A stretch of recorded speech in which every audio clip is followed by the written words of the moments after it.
Boa noite, começamos aqui o Filosocast, Velha Acrópole, uma divulgação nacional voluntária da filosofia, sem charlatanismo, né, esquema de pirâmide, thinking tank por trás aí, ou coisa que o valha, né, que é um espaço simples para a divulgação da filosofia, mas que não quer que a filosofia prescinda aí de aparecer enquanto tal, né. Então vamos lá, quem eram os estoicos na antiguidade, né? Bom, o estoicismo ele não é coach, né?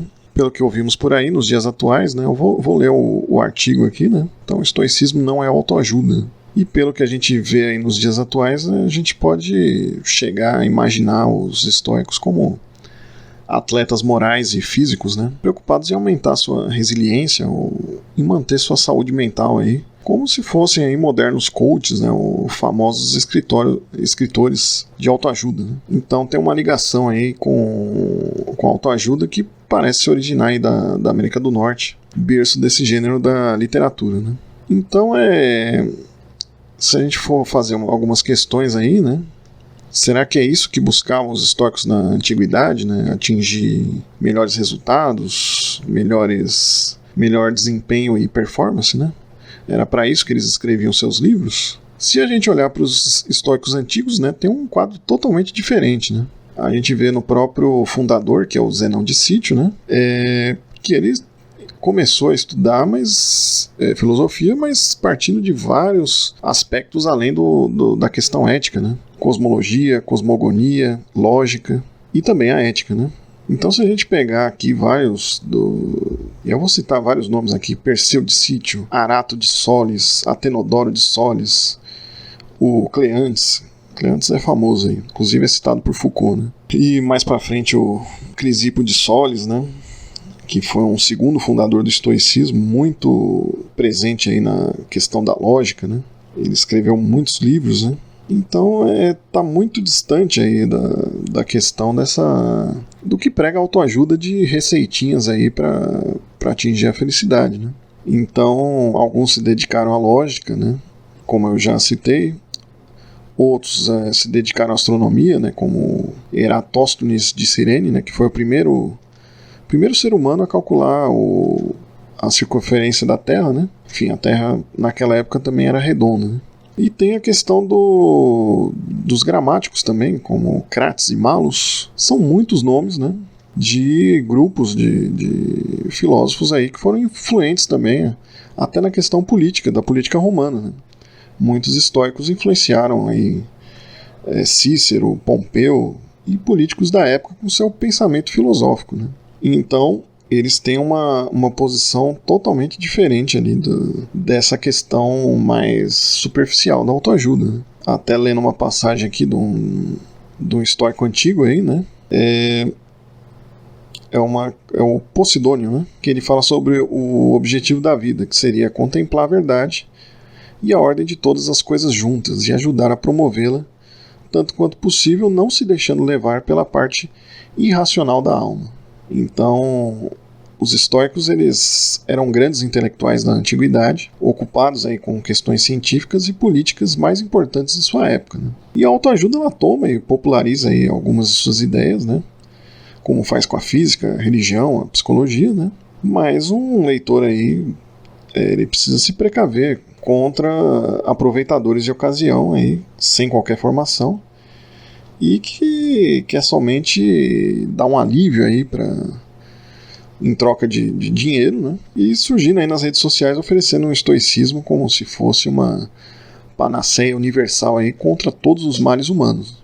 E para ficar claro aqui, quem acha que o estoicismo é só um emaranhado de teorias aí, alivia o grau de responsabilidade do sujeito em relação à própria vida, é o contrário disso, né? A filosofia estoica ela desperta o sujeito para a urgência e para tomar as rédeas da própria vida e não se apoiar em discursos falaciosos aí que alienam o indivíduo de si mesmo, né? Enfim, está distante de tornar o ser humano uma criatura de fácil controle e manobra, né?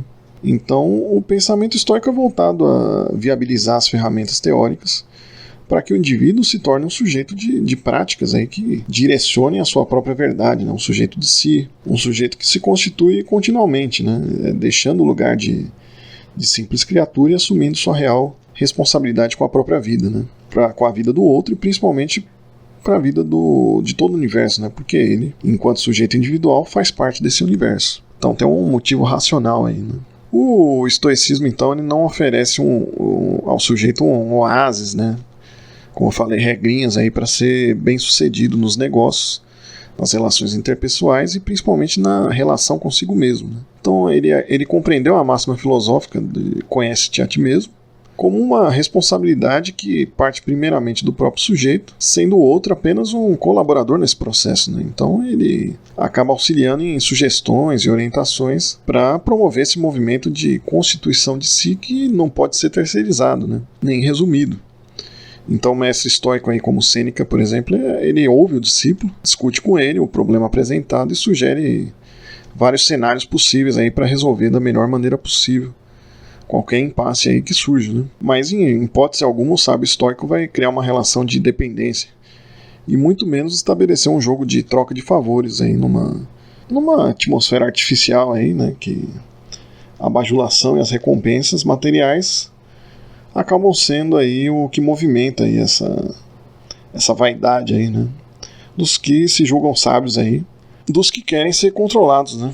E dirigidos aí por uma suposta sabedoria, né? Então, para encerrar, os gurus aí do estoicismo da prosperidade, né, eles buscam manter a autoridade aí com discursos vazios aí de sentido e moral, né, e eles nada fazem além de uma verborragia aí que ofende o discurso, o autêntico discurso aí que vários séculos passados aí no pórtico lá foi onde surgiu o estoicismo, né, lá no pórtico de Atenas, né? Então cabe aos filósofos e filósofas da atualidade que se dedicam ao estudo do estoicismo o desafio de não deixar que desviem o foco, né?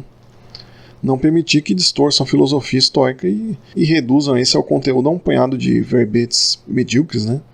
E presunçosos, né? Nos quais a verdade de si não passa de moeda de troca e barganha por mentiras bem contadas a ouvidos que não sabem ouvir, né? Mas apenas escutam os ecos da ignorância camuflada de sabedoria. Então esse foi o artigo lido aqui, deixa eu só falar aqui, né? Ele está na ANPOF, né, que é a Associação Nacional aí de Pós-Graduação, né, de Filosofia, né? É a sigla, né, a ANPOF, quem se interessar, está no site lá que tem várias coisas de filosofia, né? Então para divulgação, eu só alterei o título aqui para questão de algoritmo e tal, né? Para a velha Acrópole, mas os estoicos não eram coaches, né? Mas o artigo o título dele é Estoicismo não é autoajuda.